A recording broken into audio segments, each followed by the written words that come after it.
Okay, so buenos días a todos y a todas. English speakers, please turn the interpretation button at the Angloparlantes, enciendan el botón de la interpretación en la parte inferior. Póngalo en inglés para escuchar la interpretación del español. al cuarto y último día de la reunión virtual, la investigación clínica como herramienta para abordar la carga del cáncer en América Latina. Me llamo Daisha Kristen de Cancer Research y Biostatistics, un miembro fundador y integral de la iniciativa de Latinoamérica de SWOG y también es el centro estadístico de los estudios de SWOG. Hoy, en la primera sesión, estoy moderando el panel con doctora Erika Saavedra del Grupo Oncológico Colaborativo Chileno de Investigación. Tengo algunas notas sobre la tecnología de Zoom para compartir con ustedes antes de iniciar. Primero, si están llamando desde un celular sin la aplicación Zoom, solo van a tener el audio, no van a tener el video. ¿Okay? Para cualquier pregunta para los panelistas, escríbenlos bajo la pestaña Preguntas y Respuestas. Y por favor, incluyan su país, por si acaso es relevante para la respuesta. Y también nos ayuda a orientar un poco las respuestas durante la discusión. Por favor, escríbenles durante las presentaciones porque nos facilita un poco el trabajo. Para ir viendo los intereses de los asistentes también. Si tienen problemas de conectividad, pueden acercarse un poco más al servidor. Pueden conectar sus computadores directamente al internet o pueden apagar el Zoom e intentar de reconectar a la sesión. Estamos usando servicios de interpretación hoy.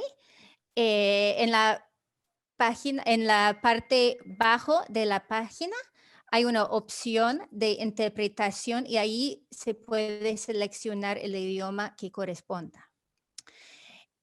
Un pequeño descargo de responsabilidad. La intención de los servicios de interpretación es para promover una mejor comprensión de la conferencia, pero no reemplazan al original. Ninguna persona o entidad asumirá responsabilidad por errores, omisiones o ambigüedades en la interpretación proporcionada durante esa conferencia.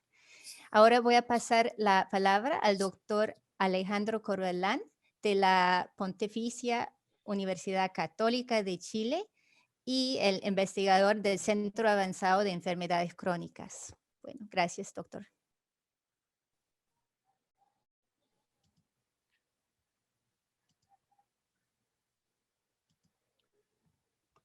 Gracias, Dacia. Bueno, y nada, les quiero dar la bienvenida a este cuarto día y último de esta actividad de investigación en Latinoamérica. Y quiero mostrarle un poco qué es Gochi, porque para mostrar un poco lo que nosotros hemos hecho en estos años para llegar a esta alianza e incorporación con SWOG. Gochi es un grupo de investigación médica que se formó el año 1998 y que partió con 7 fundadores y 15 miembros. Y ha crecido hasta el año 2020 haciendo investigación clínica, incorporándose a grupos europeos inicialmente y después a grupos americanos, donde SWOG ha sido, nos hemos incorporado SWOG en el último año. Y hemos crecido desde hacer investigación clínica a investigación translacional. Entonces, eso también tiene que ver un poco cómo ha virado la investigación clínica en estos años. Básicamente nosotros tenemos investigación fundamentalmente en cáncer de mama, ha sido lo más importante, pero también en cáncer digestivos, colon y estómago. Y estas son algunas de las publicaciones en las que Gochi ha participado a nivel mundial, algunas de muy alto nivel, lo cual es un orgullo para nosotros, Y esta última, la que está en la número 3, con el proyecto del USLACRIN, que es la red latinoamericana de profiling cáncer de mama.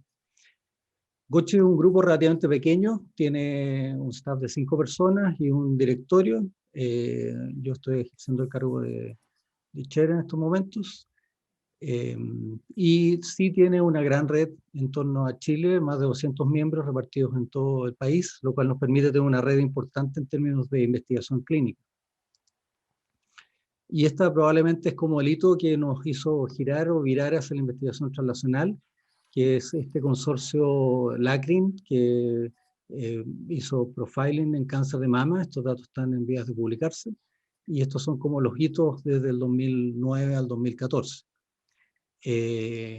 Producto de esa colaboración latinoamericana se formó una red un poco más fuerte con un grupo argentino de tumores gastrointestinales, y se hace un curso bianual entre Buenos Aires y Santiago, un año en Buenos Aires, un año en Chile. Este es un curso que ellos tenían cada 2 años, y el año intermedio se hace en Chile.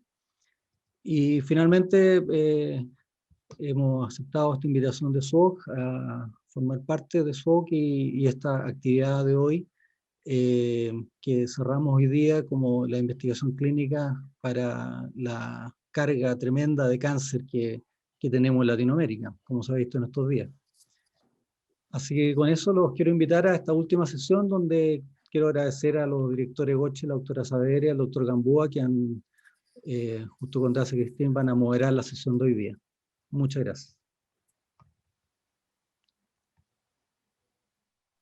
Muchas gracias. Sí, muchas gracias, doctor Corbalán. Bueno, buenos días y buenas tardes en Latinoamérica. Vamos a dar inicio al primer bloque de la sesión de hoy. Y para ello quisiera dar la bienvenida a nuestra primera panelista, la doctora Pamela Eguiguren Bravo. La doctora Eguiguren actualmente es subdirectora de la Escuela de Salud Pública Dr. Salvador Allende de la Facultad de Medicina de la Universidad de Chile. De profesión matrona, tiene un magíster en salud pública en la Universidad de Granada, un doctorado en salud pública de la Universidad de Chile, es profesora asistente del programa Salud y Comunidad, y sus líneas de investigación se centran en el estudio del funcionamiento de redes asistenciales y también en ámbitos de desigualdad de género, especialmente en salud sexual y reproductiva. Es investigadora responsable en Chile del proyecto multicéntrico Evaluación de efectividad de distintas estrategias de integración de redes de servicios de salud en distintos países latinoamericanos, financiado por la Comisión Europea.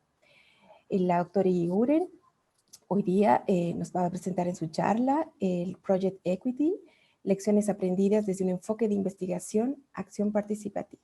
Dejo con ustedes a la doctora Eguiguren. Adelante, doctora. Muchas gracias. Voy a compartir mi pantalla.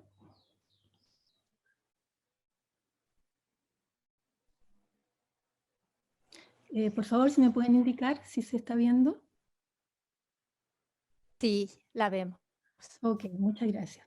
Bueno, buenas tardes, saludos a todos y todas.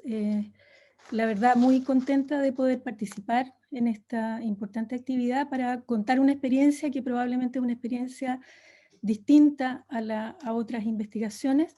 Es un proyecto donde quiero compartir lo que ha sido una investigación-acción participativa, cuyo objetivo ha sido mejorar la coordinación y continuidad asistencial y la integración de la red, particularmente en un servicio de salud, que es el Servicio de Salud Metropolitano Norte. Contarles que esta es Disculpe, Pamela, por la interrupción. ¿Podemos usar la pantalla completa para ver mejor las diapositivas? Perdón, creí que estaban viendo la completa. Dame un segundo. Muchas gracias por avisarme. ¿Ahora sí? Sí, ahora sí. Gracias. Perfecto. Bien, este es un proyecto multicéntrico dirigido desde el Consorcio de Salud y Social de Cataluña, donde participa también otra contraparte europea, que es el Instituto de Medicina Tropical de Bélgica, y 6 países latinoamericanos: México, Colombia, Brasil, Argentina, Uruguay y Chile. Y es un proyecto que ha tenido, digamos, una extensión importante a lo largo desde el 2013 al 2019, y quiero partir contándoles un poquito algunos aspectos relevantes sobre el diseño para poder entender también el proceso y sus resultados. Primero, este estudio parte, digamos, como foco para el abordaje de la fragmentación de la atención en sistemas de salud, problema que es compartido en la región y también a nivel mundial, diría yo, y sabiendo, digamos, con mucha evidencia acumulada respecto de los efectos negativos que tiene la fragmentación sobre la atención de salud, tanto sobre la efectividad, la eficiencia, como también la producción de inequidades, por lo cual el estudio, digamos, teniendo además una etapa previa, digamos, el Equity LA1, que justamente levantó evidencia respecto de la importancia de la articulación de la atención para un acceso equitativo. El objetivo general de este estudio fue evaluar la efectividad de diferentes estrategias de integración de la atención para la mejora de la coordinación y la calidad en redes de servicios de salud de distintos sistemas de salud de América Latina, en los países que ya les he comentado, y con un diseño de un estudio cuasi experimental, con una intervención que fue diseñada e implementada en el marco del estudio y una medición antes y después para ver su efectividad con un área de intervención y de control y un enfoque de investigación-acción participativa, combinando además métodos de investigación cualitativos y cuantitativos. Esto muy breve, solo para remarcar, digamos, que el foco del estudio fue el estudio de la coordinación como concertación de los servicios de atención en sus distintos niveles con tres tipos, digamos, de coordinación: la información, gestión clínica y la coordinación administrativa, pero de manera importante también distinguiendo un concepto que es el concepto de continuidad desde la perspectiva de los usuarios y usuarias. Por lo tanto, el estudio indagó cuantitativa y cualitativamente en la experiencia tanto de profesionales y equipos como de usuarios y usuarias.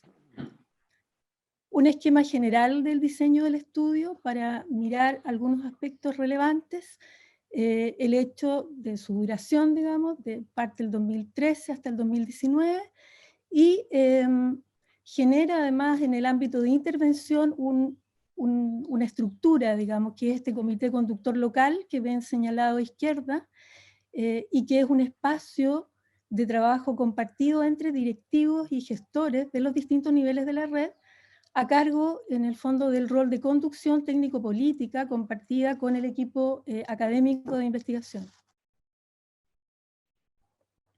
Y luego, el esquema, digamos, del estudio con el levantamiento de línea de base, cualitativo y cuantitativo, luego la fase de diseño e implementación de intervenciones construidas participativamente y su evaluación al final con un análisis, digamos, que compara intervención y control. Ahora, entrando, digamos, en los detalles del proceso de diseño e implementación de las intervenciones, y para conocer también cómo el proceso de investigación ocupa, digamos, se integra, digamos, en ese proceso participativo. Primero, el área de estudio, dentro de los 29 servicios de salud que Chile tiene, a lo largo de los cuales organiza en el fondo su sistema y su red de atención, el área de intervención fue el Servicio de Salud Metropolitano Norte, uno de los 6 servicios de salud del área metropolitana, y el área de control, el Servicio de Salud Metropolitano Sur. Breve mirada a los actores del área de intervención. Recordemos que el área de control, su rol en el fondo es en el antes y el después en las mediciones, pero en el área de intervención tenemos la participación de 3 de las 8 comunas del Servicio de Salud Metropolitano Norte, recordando que atención primaria en Chile es administrada por los gobiernos municipales, lo que justamente inscribe una característica estructural de fragmentación, digamos, del sistema, o que dificulta, digamos, la articulación del sistema. Trabajamos ahí con los departamentos municipales, con los equipos directivos de los departamentos municipales de las comunas de Independencia, Recoleta y Huechuraba, con su red de CESFAM y SECOS. Luego como este proyecto se centra en el estudio de la coordinación y la continuidad de la atención de pacientes adultos crónicos, el hospital de referencia de esa subred, que es el Hospital San José, la Dirección del Servicio de Salud Metropolitano Norte y nosotros como Escuela de Salud Pública.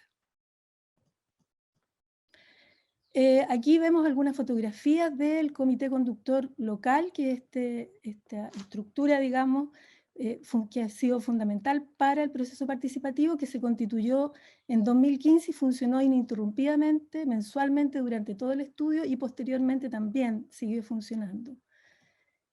Este comité conductor local, digamos que fue tomando en conjunto con el equipo académico las decisiones de investigación, inicia, digamos, el proceso participativo con los equipos a nivel de toda la red, en el fondo, para la divulgación de resultados. Es decir, una vez que se constituye el comité, hicimos el levantamiento de línea de base y los resultados fueron retroalimentando, en el fondo, a todos los equipos de la red, de las 3 comunas de estudio y del hospital, además del equipo directivo del servicio, con los datos cuantitativos y cualitativos, generando, digamos, un proceso que llevó varios meses de reflexión con los equipos, de caracterización de los problemas y de levantamiento de propuestas con la sistematización en manos, digamos, del equipo de investigación y la retroalimentación permanente, digamos, en este proceso de diálogo que llevó luego en una plataforma un poco más reducida de participación para poder justamente hacer más fácil el trabajo, donde se trabajó sobre esta sistematización y se llegó con un diálogo interniveles aquí, digamos, representado también con todos los niveles y la dirección del servicio, a la priorización de 2 problemas, que fue el hecho de no percibir que había una visión y percepción compartida de la existencia de la red, y por otra parte la limitada comunicación y confianza y colaboración entre los equipos profesionales de los distintos niveles. Esto llevó entonces a la definición de 2 intervenciones, un programa de inducción al trabajo en red, donde una de las actividades centrales fueron visitas interniveles y consultorías virtuales o videoconferencias entre atención primaria y atención secundaria, digamos, y terciaria del hospital, ¿no? Ese proceso fue un proceso con características particulares dadas por el método de investigación y acción participativa, que tiene que ver con ciclos, digamos, en los cuales se fue trabajando, se diseñó en conjunto la intervención, se ejecutó un primer piloto, luego se hizo, digamos, se hicieron actividades nuevamente de recogida cuantitativa y cualitativa con quienes participaron para entender sus visiones, sus opiniones, sus propuestas de ajuste, lo que fue luego alimentando un nuevo diseño y una nueva ronda, digamos, de ejecución, lo que llevó, digamos, a agosto, septiembre del 2017 en el fondo, a un momento importante del Comité Conductor Local, que incluso llevó a la presentación de esta experiencia al Ministerio de Salud, en estas fotos que ven ustedes ahí al último, por el éxito, digamos, que la experiencia estaba teniendo en términos de la percepción de los equipos, de cómo estaba sirviendo a la articulación de la red. Aquí algunos números, digamos, de lo que estaba siendo realizado ya a fines del 2017, que fue cuando se hace la medición posterior, digamos, a la intervención, pero que esto además sigue camino, ¿no? Continúa, de hecho continúa hasta hoy. ¿Qué son las consultorías virtuales? Bueno, hoy día ya no parece novedoso, digamos, en el contexto que estamos, pero en el año 2017 lo era.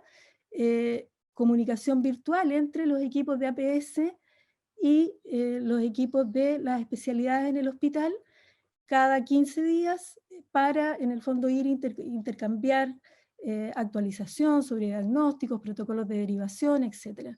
Lo interesante es que el proceso, digamos, participativo, de evaluación permanente, de ajuste, fue generando lo que ustedes ven en esta foto aquí, que no es igual a lo que partió en un inicio, porque en un inicio se partió como con lo clásico, digamos, un especialista hablándole a los médicos de APS, y esto fue creciendo, digamos, en participación de APS, generando, digamos, intercambio entre equipos.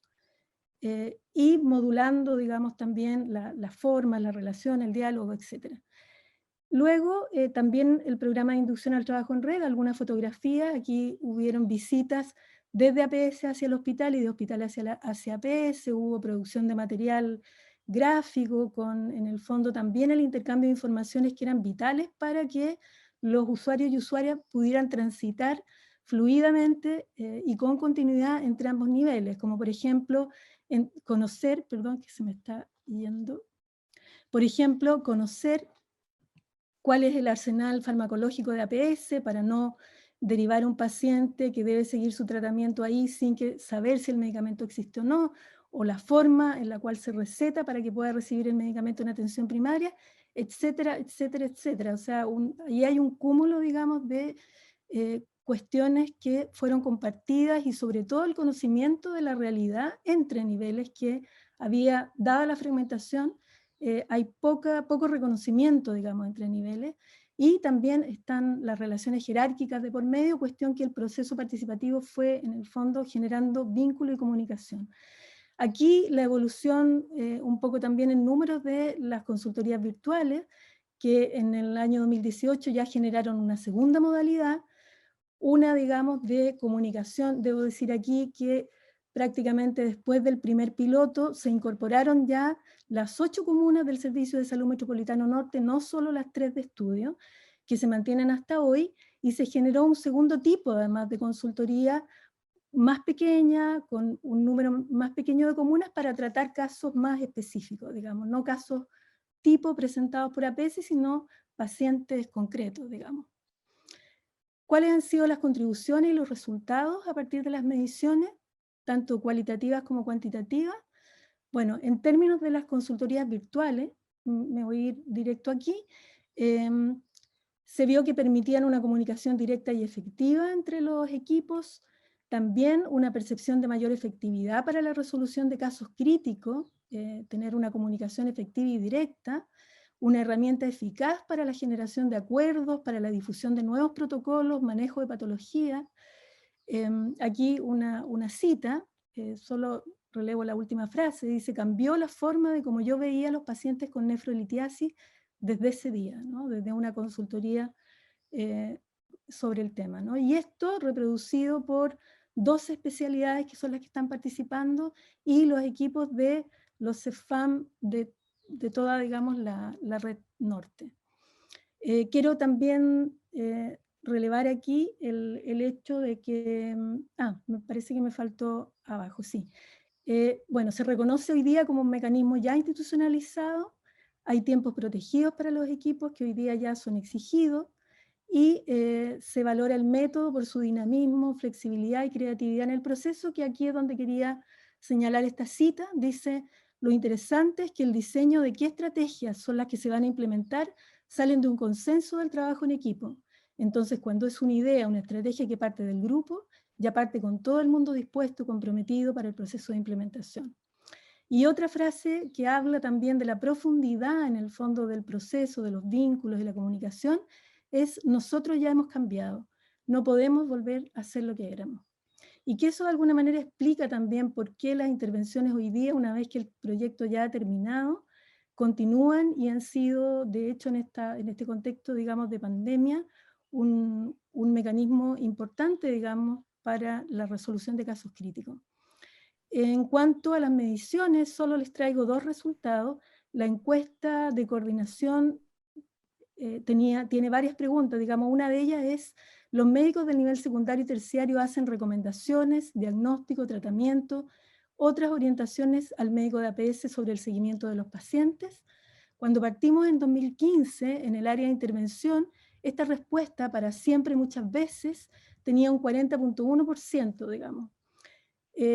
Al cabo de la medición posterior, alcanzamos un 53.9%, lo cual comparativamente, frente al cambio observado en la red control, observamos que partiendo ambas redes en el año 2015 de un 40.1 y un 46, en el caso del área de control, nos encontramos en el 2017 con un 53.9 en el área de intervención y 42.1 en el área de control, que bajó, digamos, frente a un aumento en la red de intervención.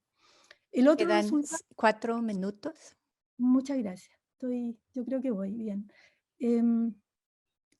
Otro resultado es la existencia de la contrarreferencia, que partió en un 61.3 y aumentó un 93.8 en circunstancias de que el Servicio Sur ya había alcanzado, digamos, esos niveles. Aquí también agregar que este proceso participativo y de investigación-acción, lo que fue generando también tuvo en el fondo sinergia con otros procesos, dado que el espacio general era un espacio que no existía, de articulación, de diálogo, digamos, y yo creo que un gran tema es el poner el usuario en el centro respecto de la necesidad de articularse y poner los objetivos comunes de la red al frente.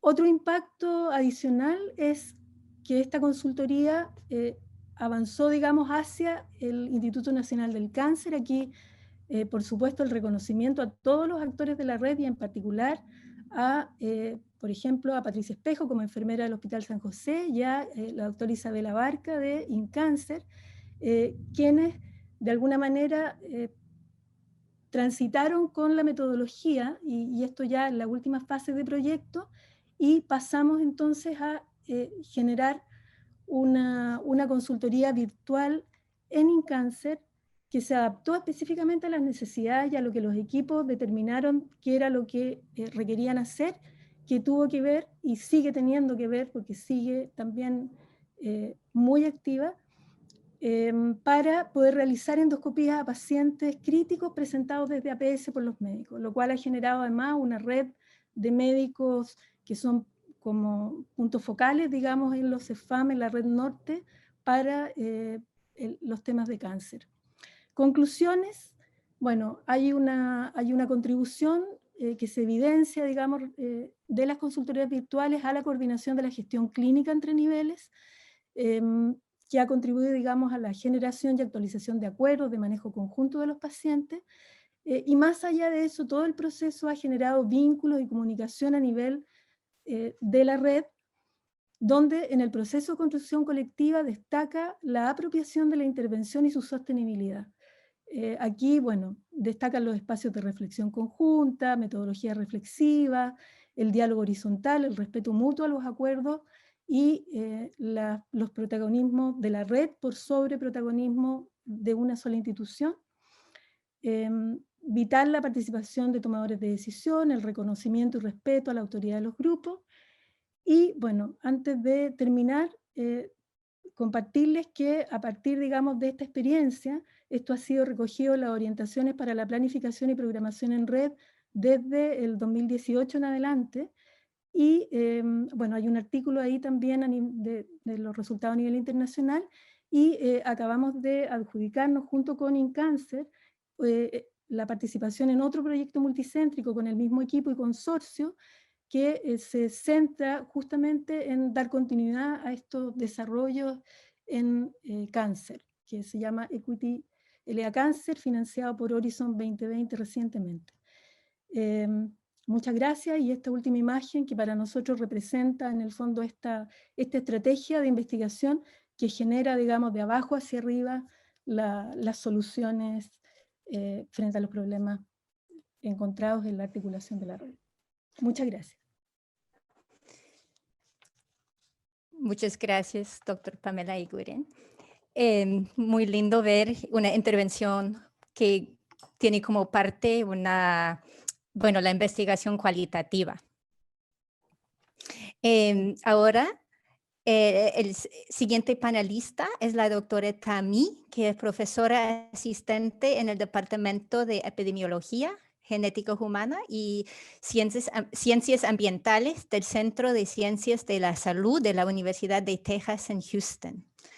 También tiene un cargo adjunto en la Facultad de Odontología de la Universidad de Texas y en el Centro de Cáncer MD Anderson.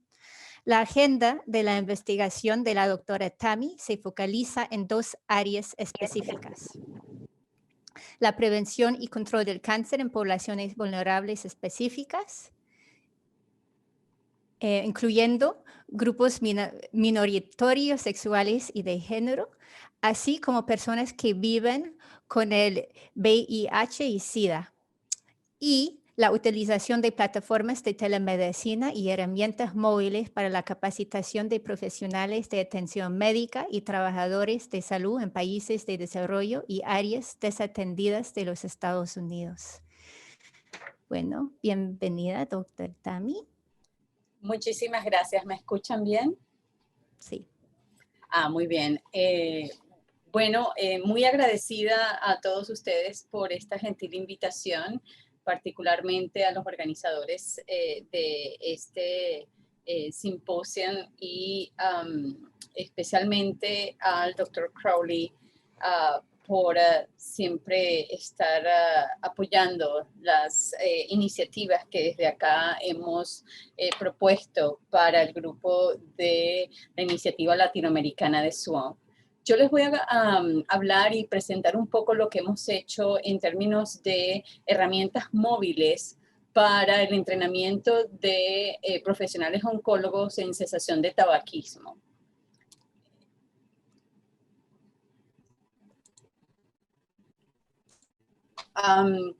Y quería comentarles un poco cuál es el racional y el motivo de por qué la importancia de incorporar cesación de tabaquismo dentro de la consulta oncológica. Para muchos es pues del conocimiento que en los individuos que tienen diagnóstico de cáncer ocurre un cambio en sus estilos de vida y usualmente son oportunidades que pueden ser utilizadas como un momento de enseñanza para el paciente y hacer modificaciones de conducta. Para muchos de los pacientes que son diagnosticados con cáncer de pulmón, podemos ver que, y con otros tipos de cáncer, podemos ver que hay un incremento en el dejar de fumar. Ahora bien, si vemos la diapositiva acá, esto no nada más se centra en el diagnóstico de cáncer. Los centros de cancerología de la región pueden, y en algunos países han tomado acciones más proactivas en términos de prevención de cáncer y de liderazgo, pueden promover y liderar esfuerzos para la prevención y cesación de tabaquismo en sus países, y es lo que nosotros vemos acá en este inicio de esta continuidad, en donde vemos que hay una muy buena oportunidad para establecer intervenciones y programas educativos que se dirijan a la prevención y control del tabaquismo. Sin embargo, cuando ya el paciente tiene un diagnóstico de cáncer, como dije anteriormente, este es un momento de enseñanza, un momento en donde el paciente usualmente está abierto a cambiar patrones conductuales. Y luego tenemos que entender que el ayudar a este paciente a dejar de fumar se revierte en resultados positivos en el tratamiento oncológico de dicho paciente. Y ya vamos a hablar un poco más de eso en la siguiente diapositiva. Y por último, obviamente, ayudar al paciente a dejar de fumar y mantenerlo en ese estado de abstinencia, en fumar, de no fumar, es lo que va a garantizar una mejor calidad de vida y una supervivencia más larga. Yo les quería contar un poco de este artículo que cito acá abajo, porque fue en ese entonces, en el año 2011, cuando yo me uno a MD Anderson, y me uno a un equipo que estaba haciendo cesación de tabaquismo en VIH, y me traen al equipo como alguien que domina clínicamente el panorama clínico de lo que es la infección por VIH. Por más de 20 años esa fue mi principal línea de investigación en Venezuela y en Latinoamérica, el VIH-Sida y su repercusión en cavidad bucal, puesto que soy odontóloga. Pero para mí este artículo que cayó en mis manos de la que fuera mi mentora y quien fue una de las líderes todavía continúa siendo líderes de tabaquismo en los Estados Unidos, la doctora Ellen Gritz, ella empieza a hablar de la importancia de cesación de tabaquismo en los pacientes con cáncer en el año 1991. Y es 20 años más tarde cuando yo leo este artículo y me doy cuenta que algunos países, México, Brasil, han hecho avances, Argentina también, muy sustanciales en cuanto a la prevención y control del tabaquismo. No hablar hablando, por cierto, de Uruguay, pero muchos otros países, incluyendo el mío propio, la inclusión de tabaquismo dentro del abordaje integral de un paciente oncológico no está 100% asumido.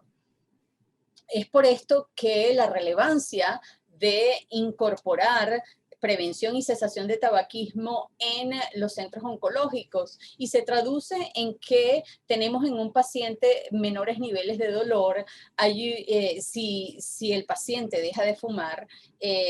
Sin embargo, si continúa fumando, hay una menor respuesta a la quimioterapia y a la radiación, hay una mayor toxicidad pulmonar, se incrementan los chances de las oportunidades de recurrencia de ese cáncer, hay una supresión de la función inmunológica y hay una supervivencia más corta. Sin embargo, si este individuo deja de fumar, pues sabemos que no hay retrasos en la terapia ni interrupción en la misma. Hay una mayor curación en las heridas luego de una cirugía oncológica, se incrementa la efectividad de la quimioterapia y la radioterapia, hay un menor riesgo a complicaciones de corazón y por último, y cardiovasculares, y por último, pues se disminuye notablemente la mortandad por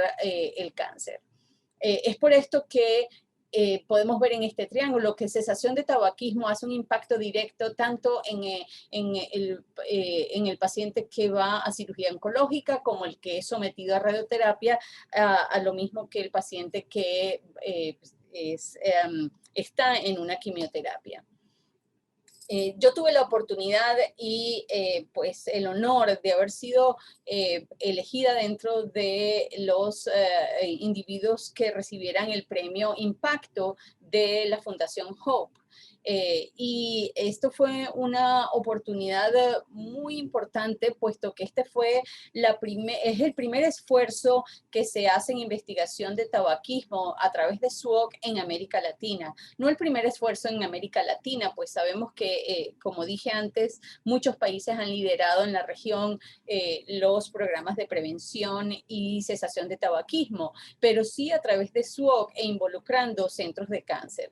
En esta oportunidad nosotros trabajamos con Colombia, Perú y Brasil, y lo que propusimos fue un curso mixto que tenía componentes virtuales y un componente presencial, porque queríamos que también los colaboradores de cada instituto se sintieran partícipes de lo que estábamos entre todos construyendo.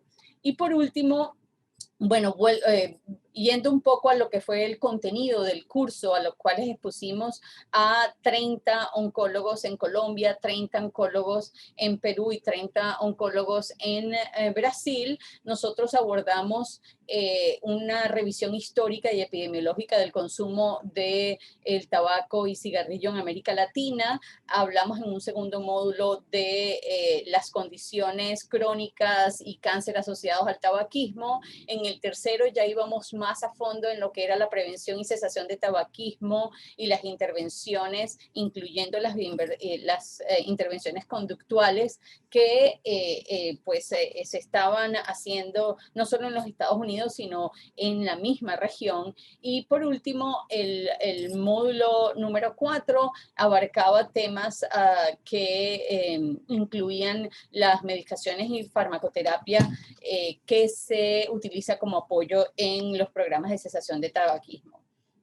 Después de que nosotros teníamos ese mes de curso virtual, seguíamos manteniendo una vez por mes durante 6 meses el contacto con estos individuos, con estos 90 participantes a través de lo que llamábamos reuniones virtuales. Estas reuniones virtuales de 1 hora daban una oportunidad para conversar acerca de las barreras y oportunidades para la cesación de tabaquismo que estaban enfrentando cada uno de estos individuos en su país y así potencializar el aprendizaje entre unos y otros.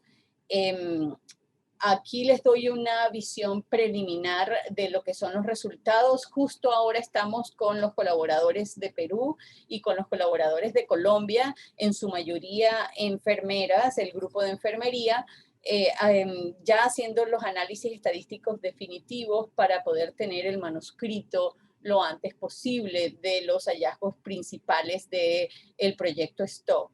Pero para hablarles un poco, estábamos hablando de individuos alrededor de con una distribución proporcional entre mayores y menores de 35 años de edad. También lo mismo veíamos en el grupo de Perú. En cuanto al género, veíamos que para los dos países, en su mayoría fue Colombia, eran la mayoría mujeres. En cuanto a el nivel de educación de los participantes en Colombia, podemos ver que está balanceado, lo mismo en Perú, entre aquellos que tuvieron estudios universitarios o estudios de pregrado o estudios de posgrado. Y de acuerdo al acceso al Wi-Fi en el trabajo, veíamos que en Perú hay un acceso mucho mayor en el Instituto Nacional de Enfermedades Neoplásicas, que fue el centro de cáncer con el que trabajamos, comparado con el Instituto Nacional de Cancerología de Colombia, que fue el centro donde trabajamos en ese país.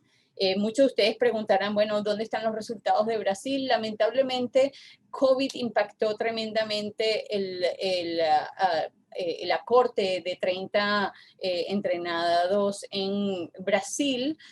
Fue la última corte en arrancar en este programa de entrenamiento y hubo muchas de las actividades que planeamos que no se pudieron ejecutar en su totalidad. No voy a entrar en detalles específicos, pero aquí lo que pueden ver es cómo nosotros en la evaluación que hicimos antes de que tomaran el entrenamiento, este es el grupo de Colombia y este es el grupo de Perú, vemos como hay un incremento significativo denotado en donde está el color azul de ciertos aspectos que tienen que ver con el conocimiento y las actitudes de estos individuos para proveer cesación y servicios de cesación de tabaquismo en su consulta oncológica. Ahora, que si hubo obstáculos y barreras durante el proceso de estos profesionales de proveer servicios de cesación de tabaquismo, por supuesto, y de eso nos enteramos durante las reuniones virtuales que les comenté que estábamos sosteniendo una vez al mes, cada 6 meses. Habían problemas en recolección de los datos porque no hay en muchos de nuestros centros, donde tomar nota o no hay formas aprobadas y establecidas para hacer el seguimiento de cesación de tabaquismo. Muchas veces se le pregunta al paciente si fuma es solamente cuando entra a la institución en su primera visita, pero no en las citas sucesivas. Luego, muchas veces es el tiempo corto que tiene el profesional oncológico de interactuar con el paciente con cáncer, puesto que hay otras prioridades relacionadas a su tratamiento, bien sea de quimioterapia, radioterapia. Luego, el hecho de que en algunos de los países no hay guías claras nacionales de cesación de tabaquismo. El paciente también a veces tiene una actitud de fatalismo, de bueno, ¿para qué voy a dejar de fumar si ya me voy a morir de cáncer? Y la disponibilidad de medicamentos para la cesación de tabaquismo, esto fue una barrera que discutimos bastante y lo conversamos porque no hay una disponibilidad en las farmacias, por ejemplo, de parches de nicotina. Pareciera que las farmacéuticas traen los productos en olas y a veces se consiguen, a veces no. Además del costo suele ser elevado para un paciente. Y por otra parte, debo mencionar que todos estos comentarios que recibimos de los participantes fueron notas que nosotros tomamos muy de cerca para poder pensar en una segunda fase. ¿Y qué es a lo que nos referimos con estas notas? Y era que después de que nosotros dimos el curso de entrenamiento, muchas de las quejas que teníamos de los participantes era que tenían que volver a las diapositivas, a los slides, para revisar la información, sobre todo aquello lo referente a qué tipo de medicamento recomendar en un paciente con cáncer que desea dejar de fumar. Para muchos de estos oncólogos era la primera vez que estaban haciendo cesación de tabaquismo, no sabían cómo iniciar la conversación. Muchos de ellos pensaban que hacer cesación de tabaquismo requería un tiempo largo y un entrenamiento muy específico y de larga duración. Y fue una sorpresa cuando les dimos las herramientas, el ver que con apenas 3 minutos de conversación con el paciente se puede hacer cesación de tabaquismo y motivar al paciente para dar este paso. Parte de lo que también conversamos es el crear una aplicación móvil. Y esto surge porque nosotros habíamos probado en el estudio de STOP un algoritmo de toma de decisiones para que se le facilitara al personal de oncología que estaba en el programa de entrenamiento decidir si indicaba parches de nicotina, si hacía entrevista motivacional, cuál era el abordaje tanto conductual como de fármacos personalizado a ese paciente de acuerdo a la fase de cambio en que se encontraba. Es un paciente que no está decidido si quiere dejar de fumar, hay que quizás hacer más intensa la consejería. Y al crear este algoritmo de decisiones, fue una herramienta que la instauramos a los 3 meses luego de que habíamos empezado el programa de entrenamiento y pudimos ver que se le facilitaba muchísimo a los individuos participantes en nuestro programa educativo el poder hacer cesación de tabaquismo. Uno de los problemas es que nosotros creamos este algoritmo en un sitio web, lo que hacía que a veces en algunos espacios o áreas del hospital o del centro de cancerología, la recepción de Wi-Fi no hubiera sido tan buena, lo que congelaba el algoritmo. Y es por esto que nos decidimos, bueno, la solución es crear una aplicación móvil que pudiera tener el individuo en su bolsillo, en la bata y poderla usar allí con el paciente. Quedan 4 minutos. Gracias.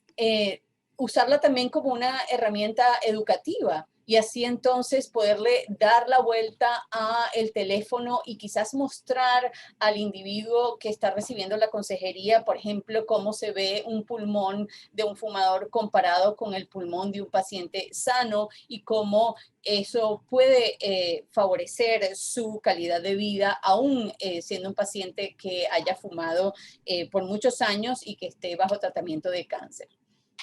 Actualmente estamos nosotros desarrollando la versión en inglés de la aplicación móvil con unos fondos internos de UT Health y estamos seguros que para el primer trimestre del año que viene ya nosotros estaremos probándolo con oncólogos acá en Houston.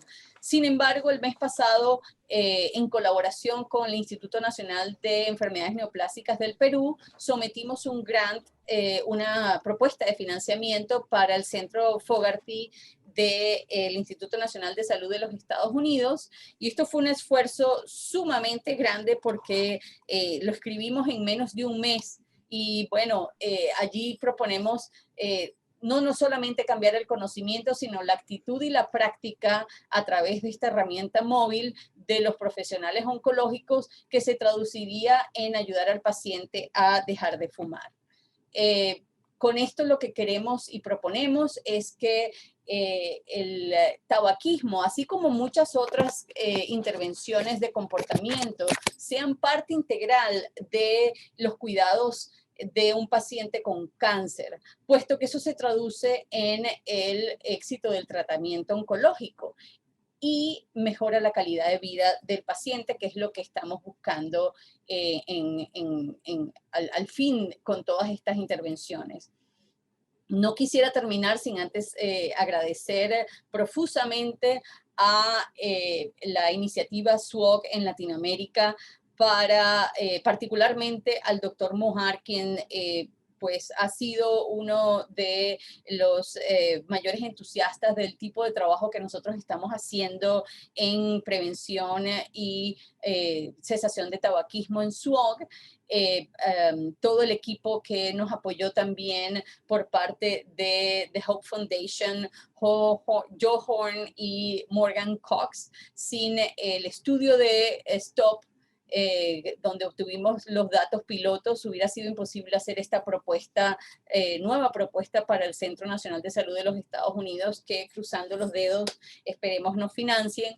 Luego, la colaboración y disposición de investigadores y personal del Instituto Nacional de Enfermedades Neoplásicas. Yo acá tengo que hacer una parte, primero por el director, el doctor Payet, a quien fastidiamos en varias ocasiones tratando de obtener una carta y la firma de apoyo para esa aplicación de financiamiento que sometimos. El doctor Hugo Fuentes, quien fue crucial desde la Dirección de Investigación para acelerar los pasos, y para la colaboradora en este proyecto, que es la directora de la enfermería en ese instituto, la doctora Cosme, a su vez de la colaboración de la doctora Vidaurre. Esto fue un esfuerzo en conjunto de día y noche, pero que felizmente logramos enviar al NIH.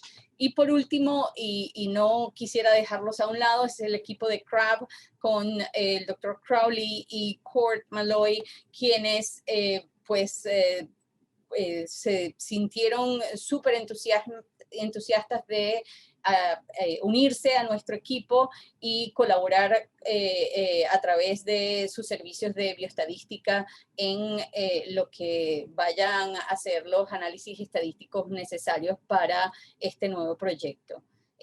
No quisiera despedirme sin antes agradecerle a todos ustedes por su atención, y por último decirles que hay un nuevo estudio. Esta es mi última diapositiva y es el estudio PRIDE. Muchos de ustedes saben que yo hago investigación en Latinoamérica, pero la mitad de mi agenda de investigación es con minorías sexuales y de género acá en los Estados Unidos. Y estamos, desde 2014 recolectamos datos acerca de los factores de riesgo para cáncer en esta población, y ahora estamos extendiendo la encuesta a Latinoamérica, y pues invitamos a cualquiera de estos centros de cáncer que son parte de la iniciativa SWOG que pues me contacten y a ver si hacemos colaboraciones. No es mucho lo que tienen que hacer porque es una encuesta online, en línea, pero sí que pudieran ser ustedes los puentes para contactarme con alguna organización que esté trabajando con las minorías sexuales y de género en sus países, para entonces poder distribuir el enlace de este estudio. Muchísimas gracias a todos. Es pues un privilegio poder estar siempre contando con SWOG y todos sus miembros y aprender de ustedes. Que tengan muy buena tarde. Bueno, muchísimas gracias, doctora Tami. Gracias, una excelente presentación. La felicito por la iniciativa, claramente las herramientas que han desarrollado para el programa de cesación de tabaquismo han sido muy interesantes y es un claro ejemplo de cómo puede estimular a otros investigadores a proponer nuevos proyectos. Quisiera recordarles a todos los asistentes que por favor puedan escribir las preguntas en la parte de abajo de preguntas y respuestas para poder desarrollarlas al final en la mesa redonda junto con nuestros invitados. Bien, y siguiendo adelante con nuestro programa, tengo el agrado de presentar a nuestro siguiente invitado, el doctor Jesús Antonio Acosta. El doctor Acosta es ginecólogo-oncólogo del Instituto Nacional de Cancerología en Bogotá, Colombia. Él es experto en cirugía robótica y cirugía mínimamente invasiva, governing member on the Swell Cancer Research Networks Board of Governors y cuenta con varias publicaciones en cáncer de ovario y cérvico uterino. La charla del día de hoy, el doctor Acosta nos va a hablar sobre la vigilancia después del tratamiento para cáncer de cuello uterino localmente avanzado. Dejo con ustedes con el doctor Acosta. Doctor. Buenas tardes a todos. Quisiera saber si están compartiendo mi pantalla. Sí. Perfecto. Bueno, para mí es un gusto y un honor participar nuevamente en uno de estos eventos. A pesar de las dificultades que estamos teniendo, me siento muy honrado por la invitación y quiero agradecer a todos los organizadores.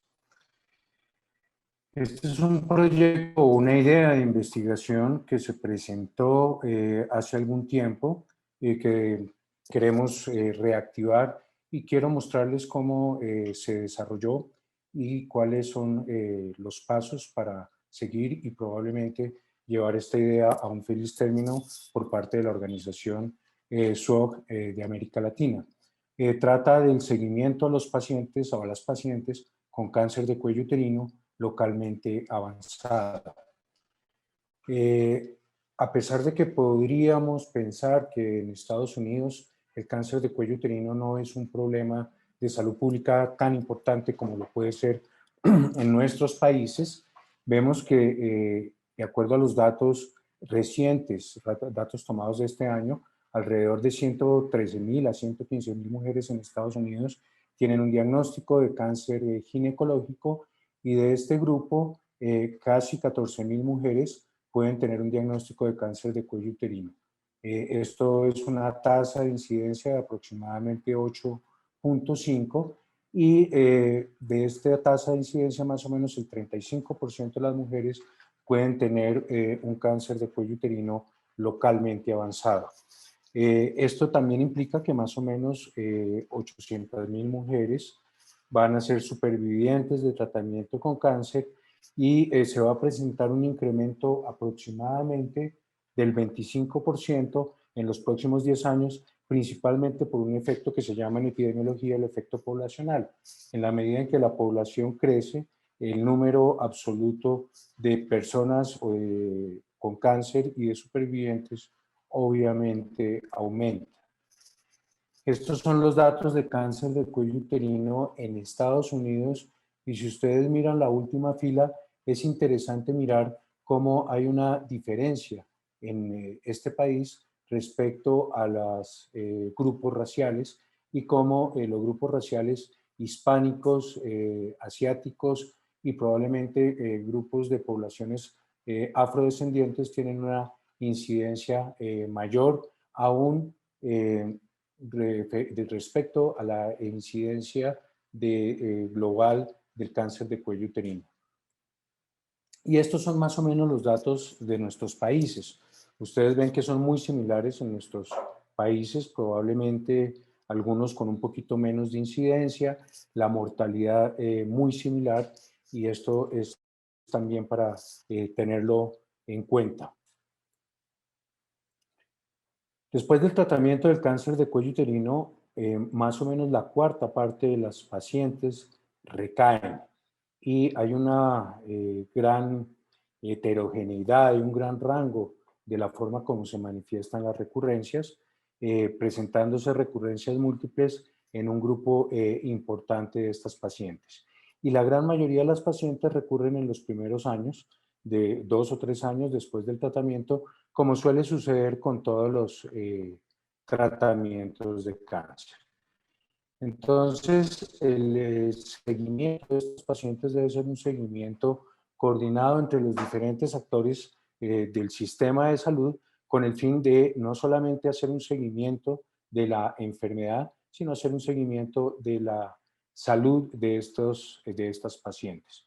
Entonces, los programas deben tener dos tipos de impacto. Un impacto en la detección de la recaída, la detección temprana de la recaída, y un impacto obviamente en los desenlaces de supervivencia de estas pacientes, y obviamente también un impacto en el desenlace de la calidad de vida. Esto es la situación que se está presentando con el cáncer de cuello uterino actualmente.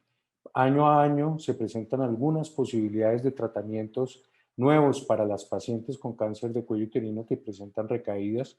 Cuando son recaídas centrales, tenemos la posibilidad de tratamientos quirúrgicos, generalmente con procedimientos quirúrgicos extensos, pero que pueden presentar una tasa de control de la enfermedad por encima del 50% en centros entrenados.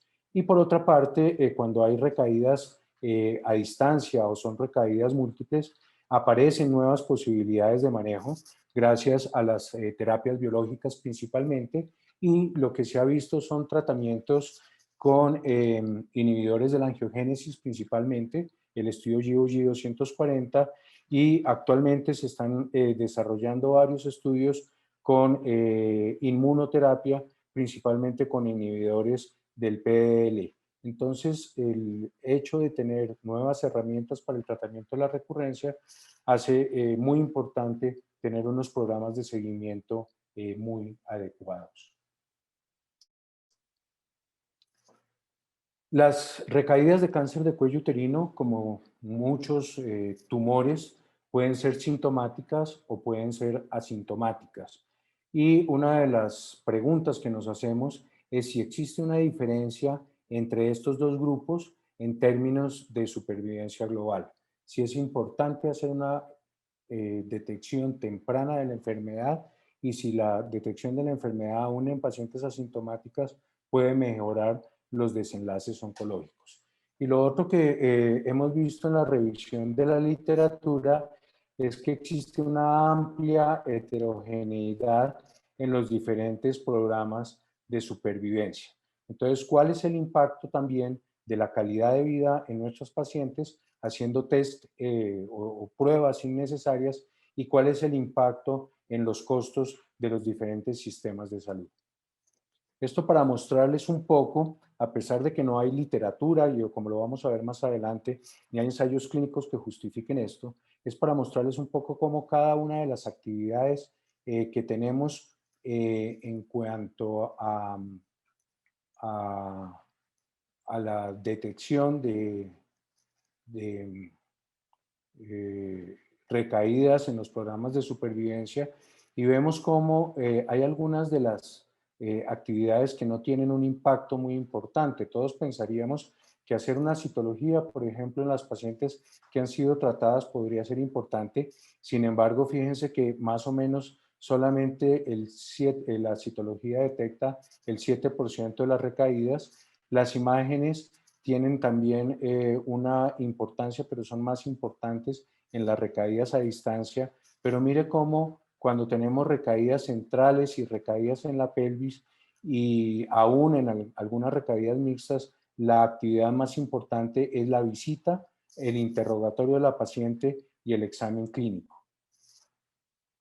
Es así como, por ejemplo, la citología solamente detecta entre el 0 y el 17% de las recaídas, y probablemente el mejor rendimiento que tenemos para la detección de las recaídas nos lo da el examen físico y la visita de la paciente, y obviamente la exploración de los síntomas que ellas puedan llegar a presentar.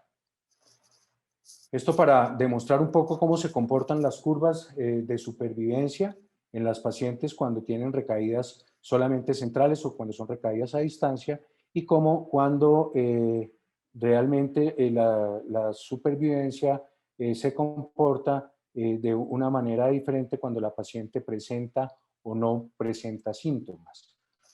Esto es lo que recomienda el protocolo de la NSCN en nuestros países y principalmente en Colombia, que es donde yo ejerzo. Encontramos que nos interesa mucho tener en cuenta este tipo de literatura donde están las guías un poco mejor especificadas y las guías de la NSCN actuales de este año hacen énfasis en que todos los seguimientos de estas pacientes deben hacerse principalmente con la historia clínica y el examen físico y solamente utilizar exámenes de imágenes adicionales o imágenes de exploración quirúrgica cuando la paciente presenta síntomas o cuando la paciente presenta algunas alteraciones al examen físico. Esto es lo que hacen los europeos y le llama a uno la atención que la Sociedad Europea de Ginecología Oncológica tiene en cuenta no solamente la detección clínica, sino tiene en cuenta otros aspectos del seguimiento que a mí personalmente me llaman la atención y que sería importante tener en cuenta en un proyecto como estos. Quedan Lo 5 primero minutos. es quién debe hacer el seguimiento, gracias. Si el especialista, el médico general, en algunas oportunidades la enfermera. ¿Cuándo se debe hacer? Si debe hacerse de una manera intensiva o de una manera minimalística. ¿Qué se debe hacer? Si solamente la historia clínica, marcadores tumorales, examen físico y hacer valoración de otros aspectos como la detección de tumores primarios, secundarios, de calidad de vida y estudios de costos. Esto es más o menos lo que uno debe tener en cuenta cuando hace el seguimiento de una paciente oncológica, cuando va a hacer un programa y encontrar que definitivamente no existe ningún estudio randomizado que bien diseñado que nos diga cuál es la mejor forma de hacer el seguimiento de las pacientes tratadas con cáncer de cuello uterino.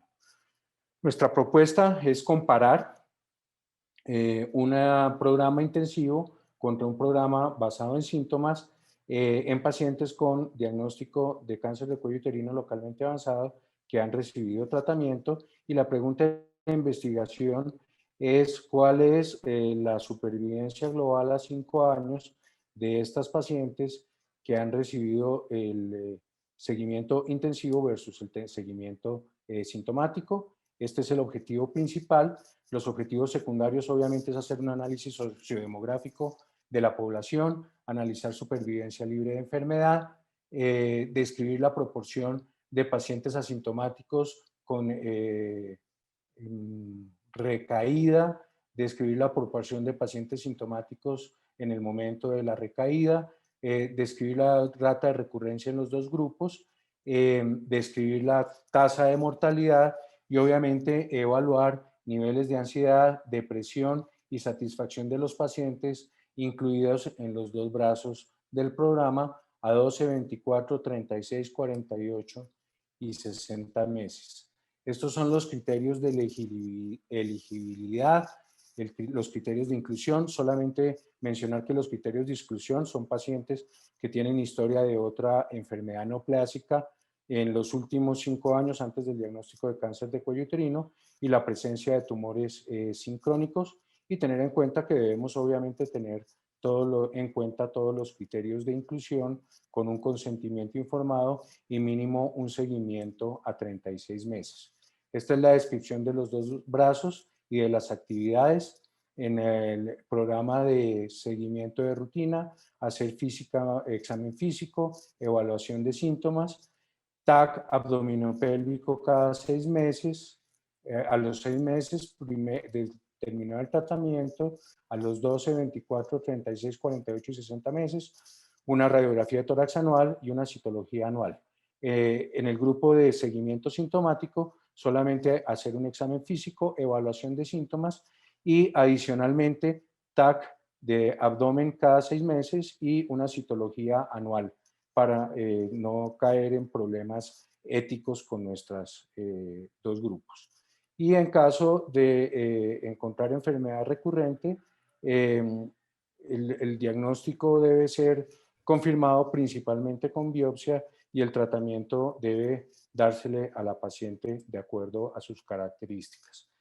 Estimamos una muestra de 1.300 pacientes aproximadamente, teniendo en cuenta un 10% de pérdidas durante el seguimiento, y esto implica unos 657 pacientes por cada uno de los brazos. Quisiéramos hacer el estudio con una amplia participación de algunos centros de Norteamérica y obviamente los centros de América Latina. Calculamos un tiempo de reclutamiento de más o menos 2 años y un seguimiento a 5 años. Las potenciales barreras de nuestro proyecto, ya voy a acabar, muchas gracias, es el tamaño de la muestra. La participación de otros centros internacionales se requiere, y sobre todo para la aprobación de SWOG, pero creemos que con 5 centros de reclutamiento podemos tener un reclutamiento adecuado. El Instituto Nacional de Cancerología de Colombia puede aportar alrededor de 600 pacientes al año para este proyecto. Los costos, en Colombia, los costos del seguimiento los cubre el sistema de salud. Habría que evaluarlo esto en otros países. En conclusión, no existen estudios randomizados que validen el mejor programa de seguimiento en pacientes tratadas con cáncer de cuello uterino. Existe muy poca evidencia sobre el uso de algunos test, y es importante no solamente establecer el impacto en la supervivencia global, sino también en la calidad de vida de estas pacientes. Muchas gracias por su atención.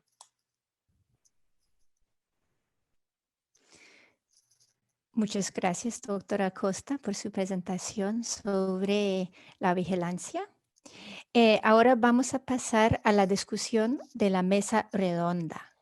Les invitamos a poner sus preguntas bajo la pestaña preguntas y respuestas. Vamos a tener más o menos 28 minutos para la discusión. Todos los participantes pueden poner su video ahora. Erika, ¿quieres partir con la primera pregunta? Gracias, Dacia. Gracias al doctor Acosta por su presentación. Vamos a iniciar la mesa redonda y para ello tengo unas preguntas para nuestra primera panelista, la doctora Eguiguren. El doctor Javier Retamales pregunta, ¿bajo qué mecanismos se integra la data de atención primaria con los hospitales de la red? Y al mismo tiempo, ¿existe alguna iniciativa para replicar las experiencias obtenidas en la región metropolitana norte en otras áreas de la región y el país? Doctora Eguiguren. Ok, muchas gracias, Javier, por la pregunta. El tema de la integración de la información es un problema y sigue siéndolo, digamos. Todavía hay muchas dificultades para que dialoguen los distintos sistemas de información de APS con el nivel hospitalario. Hay ciertos ámbitos en los cuales se comparte alguna información, pero justamente en el tema del seguimiento de la trayectoria, digamos, de los pacientes, es donde hay mayores dificultades, ¿no? Porque tenemos también, hay como dificultades estructurales para la integración de la red que también en el levantamiento, en el diagnóstico se encontraron, por ejemplo, respecto de lo que es GES y no GES, con sus sistemas también de seguimiento de garantías explícitas de salud versus patologías que no son GES y que van por otro sistema. Así que yo creo que ese es un punto al debe que sin duda que mejoraría muchísimo la integración de la red. Lo hemos visto ahora también en el contexto de pandemia, la falta, digamos, de sistemas de información que permitan hacer esa articulación. Respecto de, si, digamos, de la réplica, digamos, de la experiencia, yo creo que no hay, digamos, como una experiencia así súper concreta, pero tengo la impresión de que igual como la intervención y el proyecto se ha difundido bastante y que creo que el tema de la participación es algo que está creciendo. Tengo la impresión también que en el momento ahora de pandemia ha sido bien interesante. Estamos haciendo el seguimiento a las acciones de trazabilidad en COVID y nos hemos dado cuenta cómo el contexto crítico, digamos, de la pandemia ha generado un espacio en que los equipos han debido digamos, articularse y han buscado maneras creativa y participativamente, y se ha generado, vemos, digamos, identificamos como aspectos del proceso que vivimos, digamos, en el proceso de investigación del equity, vemos elementos que se replican hoy día frente a la necesidad urgente, digamos, de articularse. Yo creo que hay un tema ahí con atención primaria, la visibilidad de atención primaria, de su rol y su protagonismo, digamos, como en la articulación del sistema, que es algo hacia lo cual deberíamos transitar. Muchas gracias. Tenemos una consulta para la doctora Tami. Llama la atención que el estudio tiene principalmente participantes de altos niveles. ¿La falta de estos grupos es por falta de acceso a servicios o fue algo intencional en el diseño del estudio? No me queda claro a qué se refiere con altos niveles. Estamos hablando de altos niveles. De la educación. De posgrado. Porque es un centro oncológico. Estamos hablando de los 2 centros nacionales de cáncer, en donde la mayoría de las enfermeras tienen algún tipo de estudios de segundo nivel. Si esto quizás fuera en unidades primarias de atención de salud, quizás fueran individuos con estudios de pregrado solamente, si esa es la pregunta a la que se están refiriendo. Yo no sé si estoy contestando apropiadamente la pregunta.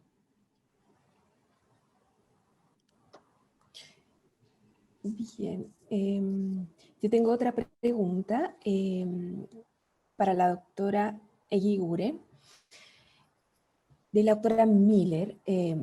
Considerando la falta de oncólogos, se está discutiendo la posibilidad de involucrar la atención primaria de salud al seguimiento de pacientes que concluyeron ya con su tratamiento para el cáncer. ¿Cree que esto sería un aspecto que podría ser abordado por la metodología del proyecto Equity? ¿Qué opina, doctora Eguigure? Vale, muchas gracias, Bettina. Saludarte también. Primero, muchas gracias por tu pregunta. Sí, yo creo que sin duda la articulación de la red mejora la efectividad de la respuesta de todos los niveles, porque como tú dices, digamos, el tema de que lo hemos visto a lo largo de este estudio también, el tema de que los pacientes crónicos quedan atrapados, por decirlo de algún modo, en la atención especializada cuando sus requerimientos ya no obligan, digamos, a que sigan en ese nivel. Sin embargo, se produce, ¿por qué? Se produce por un montón de factores y entre ellos tiene que ver con la confianza entre los equipos, que está vulnerada también por la fragmentación estructural de la red. Entonces, buscar procesos que permitan acuerdo entre los equipos y buscar en el fondo esas soluciones para que los pacientes también puedan transitar con confianza, yo creo que sí es posible de abordar en procesos como este. De hecho, el proyecto Equity Cancer, digamos, que va a comenzar el próximo año, apunta justamente a eso, tiene foco, digamos, en la detección precoz, pero tiene que ver con la construcción de fortalezas, digamos, en atención primaria para el manejo de pacientes con cáncer, y eso sin duda, no tengo duda, digamos, que eso puede favorecer el tránsito, digamos, más oportuno de pacientes desde la atención secundaria, digamos, hacia PS, al reconocer cuál es el rol de la atención primaria. Perfecto. Bueno, la siguiente pregunta es para el doctor Acosta. Y la pregunta es si los 2 tipos de vigilancia caben bajo los guías del NCCN. Esa pregunta viene de Dana Sparks. Gracias, Dana, por la pregunta. No, las guías de la NCCN, y aún si uno revisa la literatura producida por la Sociedad de Ginecología Oncológica, el SGO de Estados Unidos, propenden más por el seguimiento sintomático que por el seguimiento estricto con imágenes. Entonces no cabe dentro de las guías.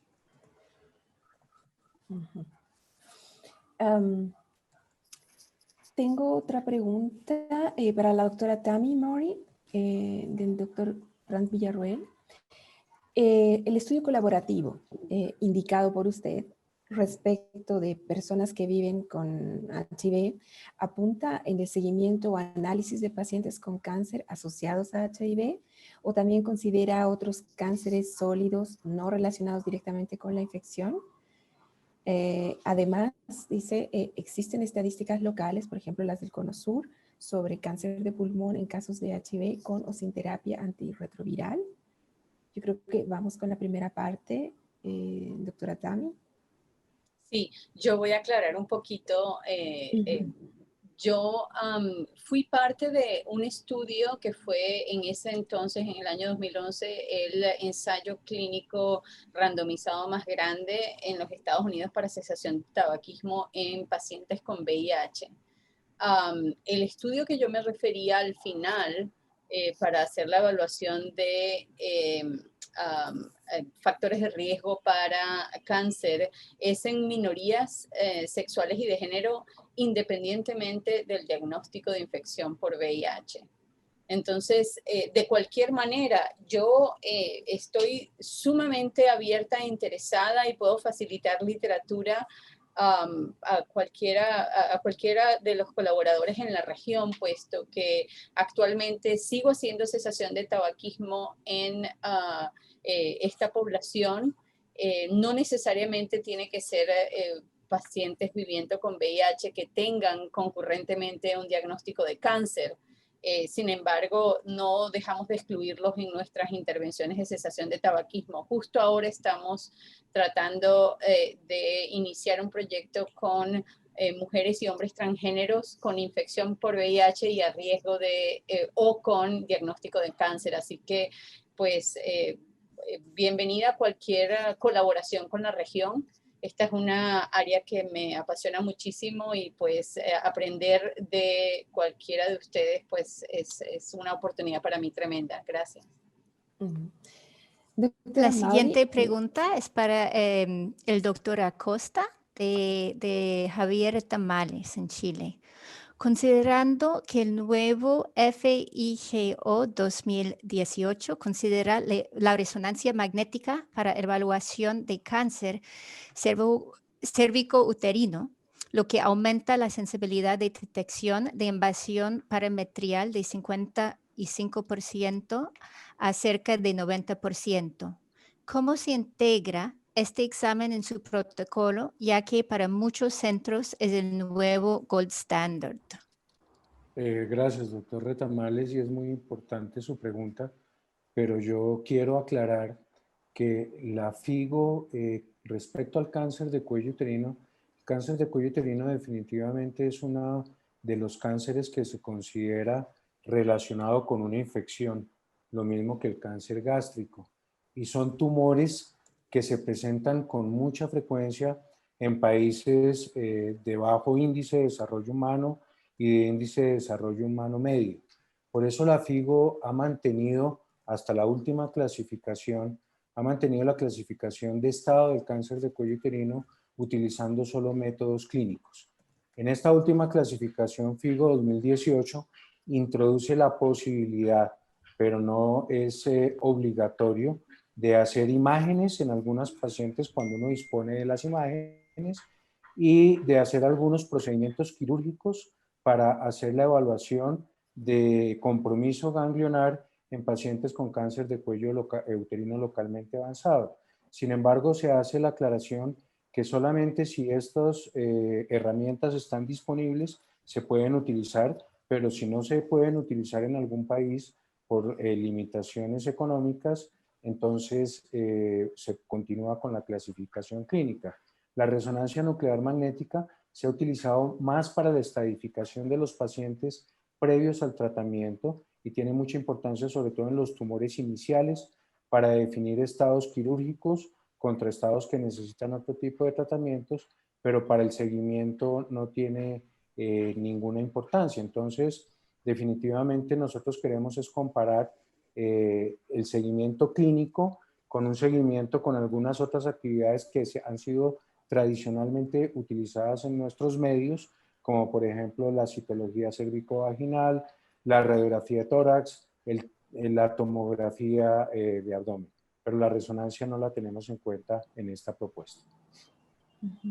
Relacionado con la misma pregunta, doctor Acosta, tenemos una consulta del doctor Gamboa. Pregunta si en la rama clínica no debería ser solo exámenes de imágenes ante síntomas y no como está descrito el escáner cada 6 meses. Es una posibilidad. Sí, señor. Muchas gracias. Es una posibilidad. Y ojalá que podamos tener más discusiones del proyecto y que el proyecto retome otra vez el rumbo de toda la ruta que requiere para que el proyecto sea aprobado.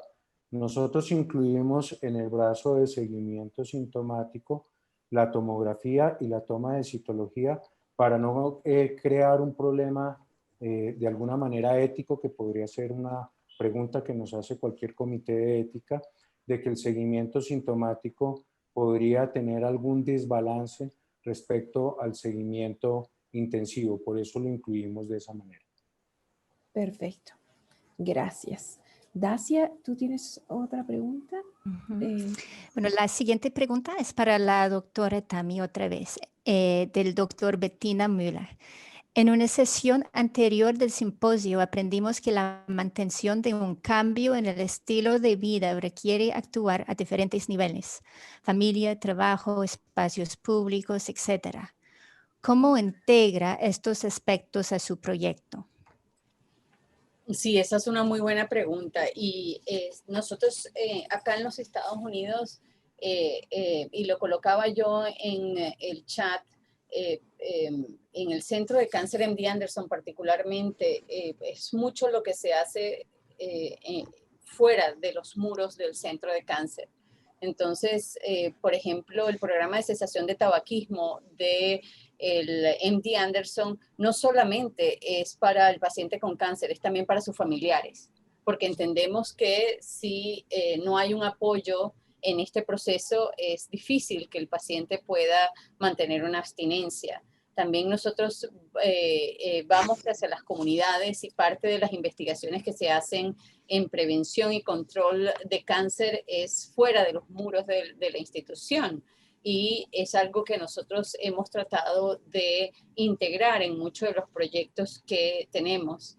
Así que sí, si pudiéramos hacer esto también en Latinoamérica, nosotros desde el proyecto piloto STOP en estos centros de cánceres nos abocamos al paciente. Sin embargo, le dimos herramientas al paciente, al profesional, para que se lo trasladara al paciente de cómo involucrar a su contexto familiar y social en la ayuda que debería percibir mientras se está dejando de fumar. Pero es mucho lo que se puede hacer más allá de eso. Está un estudio que nosotros vamos a publicar justo ahora. La semana pasada nos dieron la información de la aprobación de la revista. Es sobre una evaluación que hicimos en oncólogos en México y en Colombia acerca de la prevalencia en el profesional de salud que también fuma en nuestros países. Los que no fuman están expuestos a cigarrillo de segunda mano, porque en algunos centros hay lugares donde se fuma. No está aceptado, pero hay rincones en el estacionamiento, o hacen lo que aprendimos en uno de los grupos focales, las vueltas alrededor de la ciudad para fumar, y es que se montan varios en un carro porque está prohibido fumar y salen a fumar y regresan al centro de cáncer. Entonces, es mucho lo que se puede hacer todavía para poder avanzar en cesación de tabaquismo. Yo siempre digo, y con temor, que lo que viene a Latinoamérica es un tsunami. ¿Por qué? Porque en Canadá y en los Estados Unidos cada vez son más las restricciones que hay en términos de prohibir en los espacios públicos el tabaquismo. ¿Y qué es lo que está haciendo la industria tabacalera? Pues girando la vista y el objetivo a Latinoamérica, porque nosotros tenemos tremendas leyes, pero muchas veces fallamos en la ejecución para poder darle cumplimiento. Entonces vamos a hacer, y ya lo estamos viendo con la penetración de los cigarrillos electrónicos, pues el mercado floreciente para las tabacaleras en este sentido. Así que, si nosotros no avanzamos a pasos agigantados, lo que van a venir es muchos cánceres y condiciones crónicas asociadas a tabaquismo en mucha mayor prevalencia. En ese mismo sentido, doctora Tavi, hemos visto nosotros en otros centros europeos que los pacientes oncológicos, los pacientes al momento de ingresar al centro ya ingresan a un programa de cesación de tabaquismo que involucra también a los familiares directos o las personas que viven con los pacientes.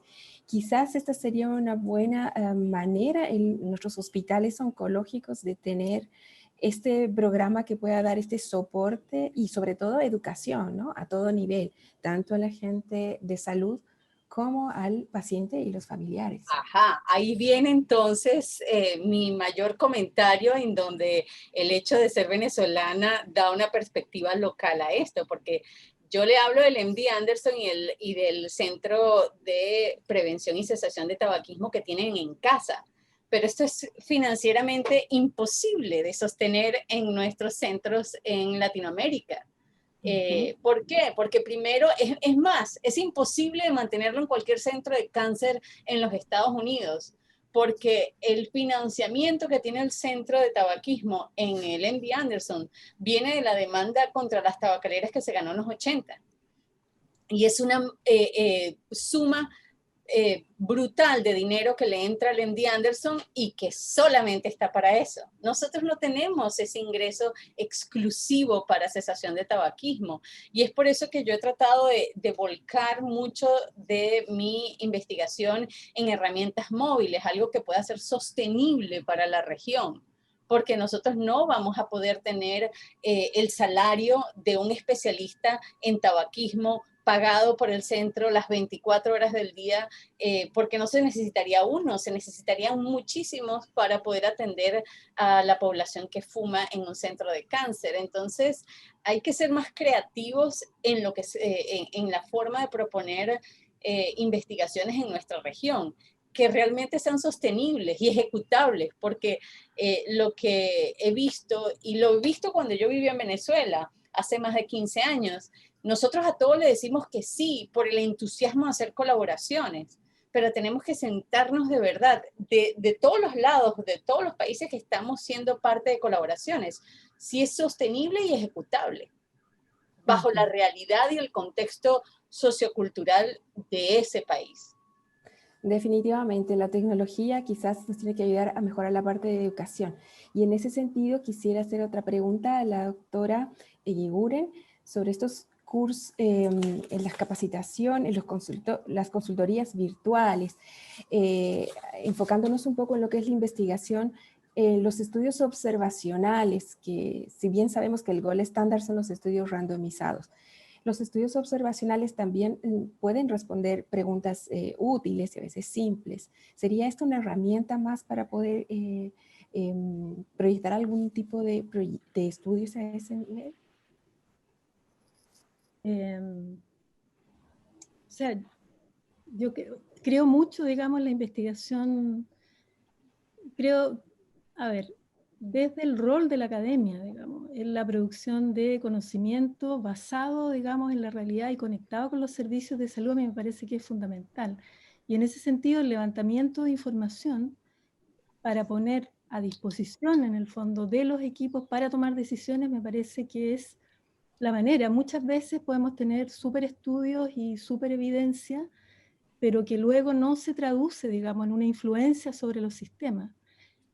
Siento que una investigación más apegada a los territorios, digamos, sí tiene esa capacidad porque de alguna manera nosotros como académicos, académicas, facilitamos procesos, pero en realidad quienes realmente ponen sus saberes, digamos, a disposición y toman las decisiones deberían ser como los equipos.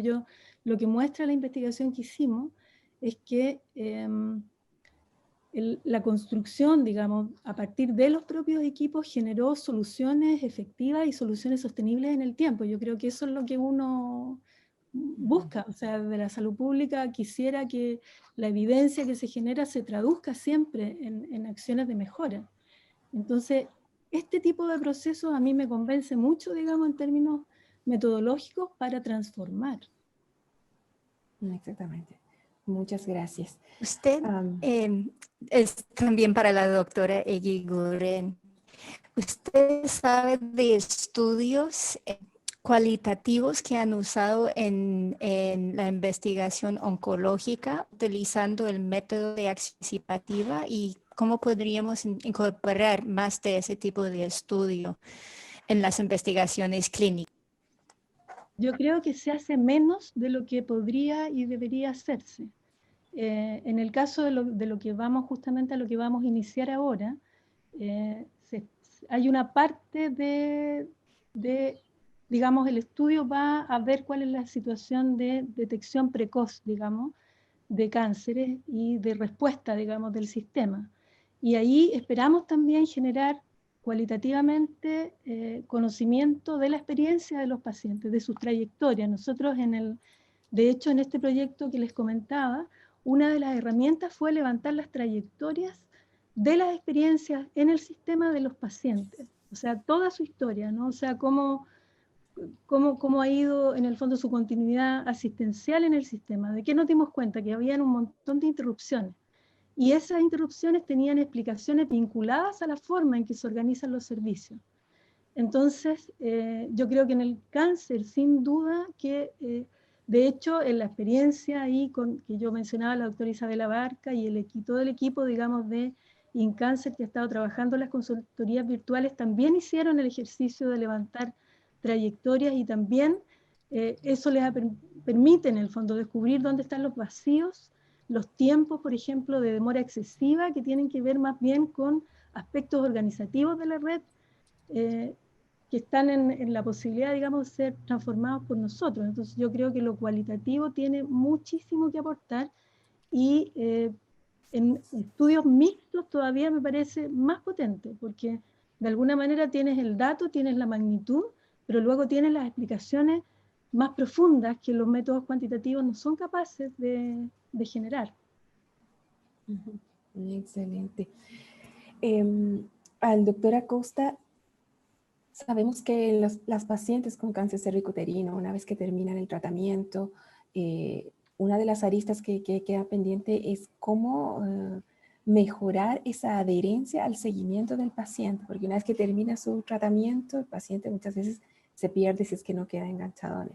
¿Cómo nosotros podríamos generar algunas ideas que permitan mejorar esta adherencia al seguimiento? Está sin micrófono, doctor. No se lo escucha. Ahora sí. Tenía cerrado el micrófono, pido excusas. Gracias por la pregunta. Es una pregunta muy interesante y es una situación que se ve muy frecuentemente en nuestro medio. No solamente la falta de adherencia puede ser falta de interés de la paciente, sino también existen muchas barreras para hacer un seguimiento de una manera adecuada.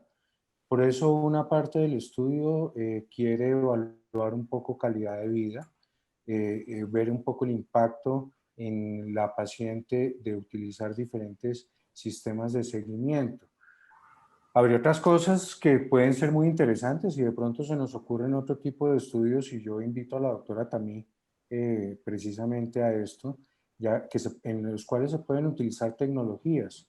Yo he leído bastante y he visto en algunos otros países donde se pueden hacer seguimientos, sobre todo cuando son seguimientos sintomáticos, a través de aplicaciones y solamente la paciente asiste al centro oncológico cuando realmente presenta un síntoma o de acuerdo a una lista de chequeo, la paciente se le invita a asistir o la persona que hace el seguimiento a través de la aplicación le dice en qué momento debe asistir al centro médico. Una de las barreras de acceso que tenemos muy frecuentemente, no solo en nuestros países, aún en Estados Unidos, son las distancias, el transporte.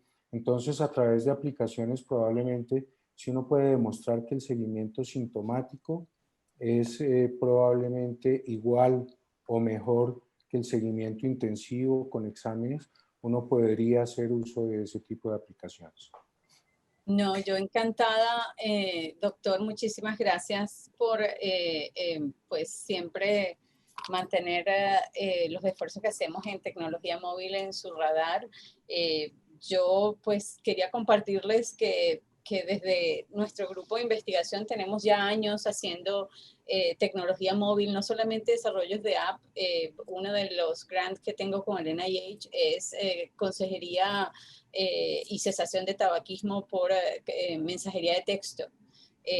Tenemos el grant que yo les hablé, el randomized control, el ensayo randomizado de cesación de tabaquismo en individuos con VIH, fue una intervención basada en llamadas telefónicas.